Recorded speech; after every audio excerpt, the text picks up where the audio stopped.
शिवम एक अमीर आदमी था। उसके पास सब कुछ था, बस एक परिवार नहीं था। वो अपने घर में अकेला ही रहता था।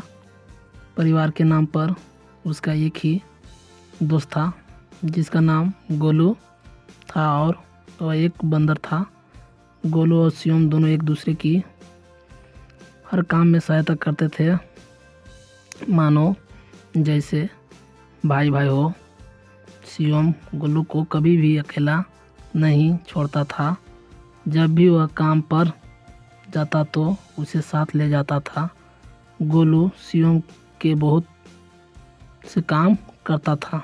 वह उसके लिए दफ्तर में खाना पहुंचाता था, उसके लिए बाज़ार से सब्जी लाता था, और शिवम के सारे छोटे मोटे काम गोलू बड़ी आसानी से कर देता था।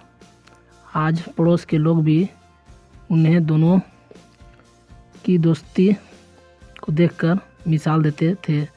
अगर कोई शिवम को भला बुरा कह देता था तो गोलू उसे नहीं छोड़ता था, उसको काट जाता था। एक दिन शिवम सो रहा था। उसके गोलू से कहा कि मैं सो रहा हूँ, तुम यही बैठ जाना, और अगर दरवाजे पर कोई आए तो उसे उठा देना। गोलू वहीं पर बैठ गया और शिवम सोता रहा।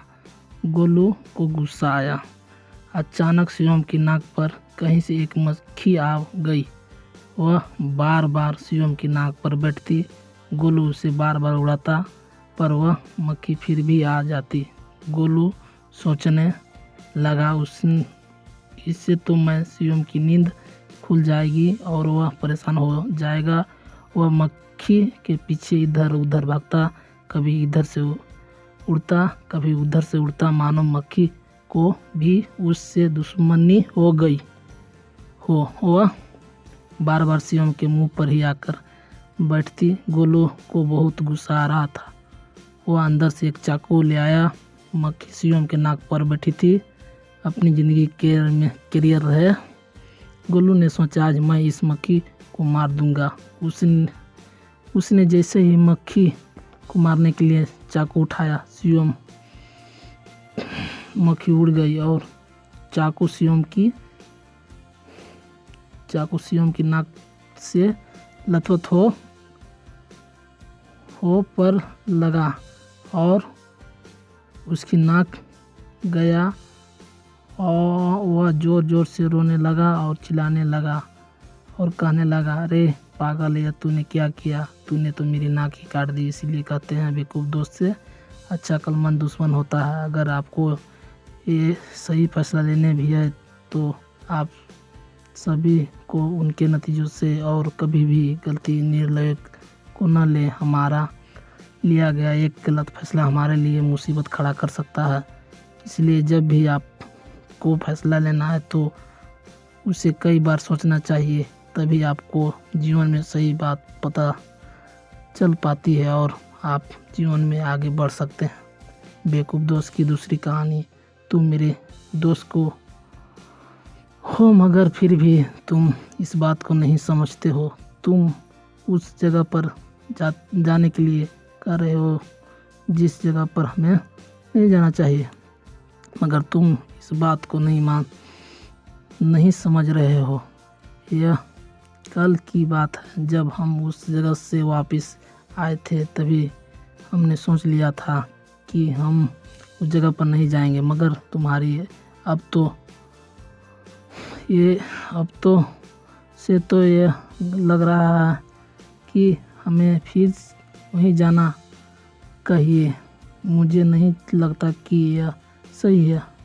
वह बात नहीं माना, क्योंकि उस जगह पर बहुत से जानवर हैं जो हमारे लिए खतरा बन सकते हैं, इसलिए हमें वहाँ पर नहीं जाना चाहिए। लेकिन वह तो यह बात कह रहा था कि उस जगह पर उनकी बॉल रह गई।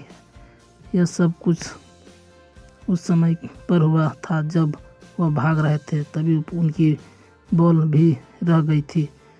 अब वह उस बॉल को लाना चाहता था, मगर उसका दोस्त यही कह रहा था कि हमें नहीं जाना चाहिए, मगर वह बात नहीं माना था और बॉल को लेने चला गया था। कहानी का मोरल, जब वो बॉल लेने गया तो उस जगह पर बहुत से जानवर थे और उस पर हमला कर रहे थे और बहुत मुश्किल से बॉल को लेकर आया था।